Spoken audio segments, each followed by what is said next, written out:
우리나라 동해가 내륙 코스로 바뀔 수 있을까요? 동해는 태평양 바닷물로 채워져 있는데요. 무슨 근거로 미래가 되면 거대하고 차가운 담수호로 바뀔 수 있다고 얘기할까요? 동해는 해협으로 둘러싸여 있죠. 마지막 최대 빙하기였던 2만 년 전을 보더라도 전 세계 해수면은 120m나 하강했으니까요. 동해에서는 태평양과의 물 교환이 제대로 이루어지지 못했습니다. 대양의 바닷물이 넘나드는 대한해협은 평균 수심이 약 90m에서 100m 정도로 얕은 편입니다. 그래서 대한해협 바닥이 무트로 드러났던 거죠. 그 덕에 일본은 우리나라를 통해서 유라시아 대륙과 연결되는 랜드브리지가 형성되었습니다. 일본에도 코끼리가 살았던 적이 있었는데요. 나우만의 코끼리라고 부르는 그 코끼리는 현재는 멸종된 종인데요. 약 33만 년 전에서 2만 4천 년 전에 너비가 200km에 달하는 대한해협이 육교가 되었을 때 대한해협을 건너서 북쪽 홋카이도까지 건너가서 살았던 것으로 밝혀져 있습니다. 대한해협에서 수심이 얕아지거나 깊어짐에 따라서 동해 주변 환경은 바뀌게 되었던 거죠.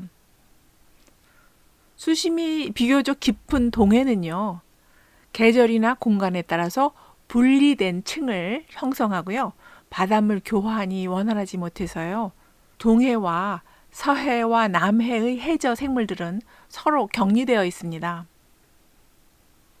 우리나라 동해가 연어의 텃밭이 될 날이 머지않은 것 같은데요.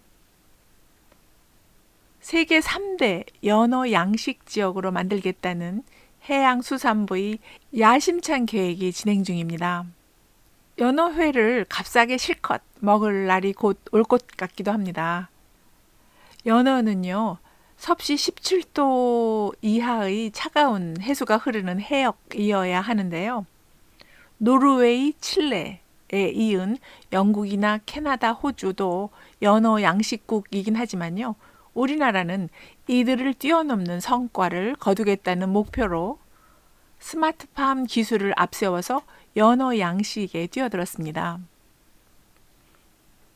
우리나라에서는 연어의 최대 회기 하천으로 강원도 양양의 남대천이 유명하죠. 초봄이면 지자체별로 몇몇 하천에서 연어 치어 방류 행사가 있는데요. 연어는요, 바다에서 생활하다가 산란할 시기가 되면 자신이 태어난 강물을 거슬러 올라와서 알을 낳는 회기성 어류로 알려져 있습니다. 우리나라 하천으로 회유하고 있는 연어는 첨연어입니다.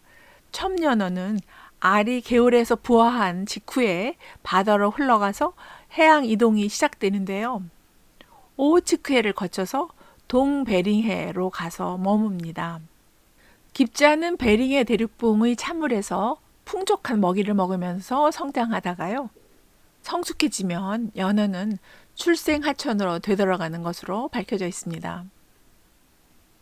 총 여행 거리는 때때로 10,000km를 초과하는데요. 추적하기가 어렵기 때문에 여전히 수수께끼 상태입니다. 연어가 어린 시절에 성장했던 화학적 환경을 자신의 몸 어디에 기록해 놓는지 여러 학자들의 연구로 밝혀졌는데요. 우리가 생선을 먹을 때 등뼈 부분이 있잖아요. 이 척추체의 중심 부분하고요, 귀 속에 있는 석회질 돌인 이석에 연어의 성장 과정의 화학적 환경이 기록되어 있다고 밝혀졌습니다.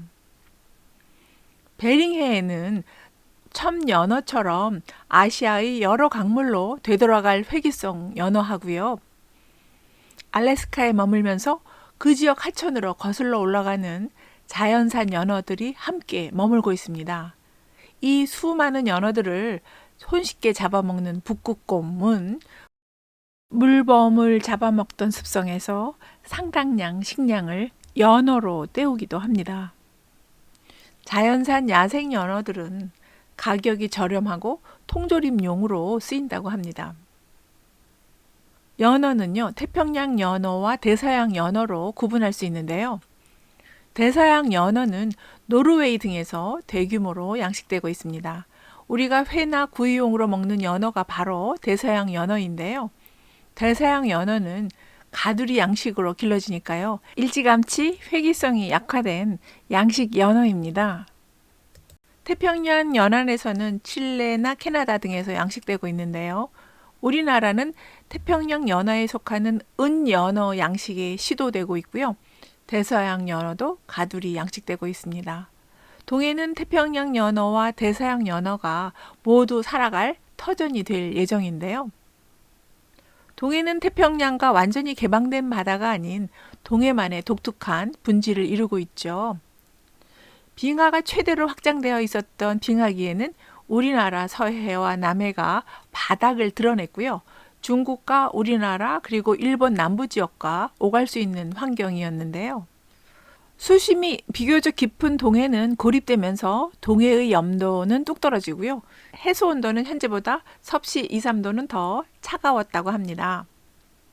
기후변화가 급격해지고 있는 요즘에 지구온난화가 역설적으로 빙하기를 앞당길 가능성도 제기되고 있는데요. 빙하기가 진행될 때마다 전 세계 수많은 해협에서 수로가 마르고 닫힐 정도로 해수면이 낮아졌었는데요. 앞으로 동해의 해수 표면은 담수 표층을 가진 거대하고 차가운 내륙 호수로 변할 가능성도 있고요. 이상 기후가 반복되면 언젠가는 겨울에 얼어붙을 수도 있다는 가능성이 제기되고 있습니다. 찬물에서만 생존한다고 알려진 연어가 동해를 못 빠져나가고 갇히게 된다면 대서양 연어는 새로운 동해의 어종으로 변신하겠죠.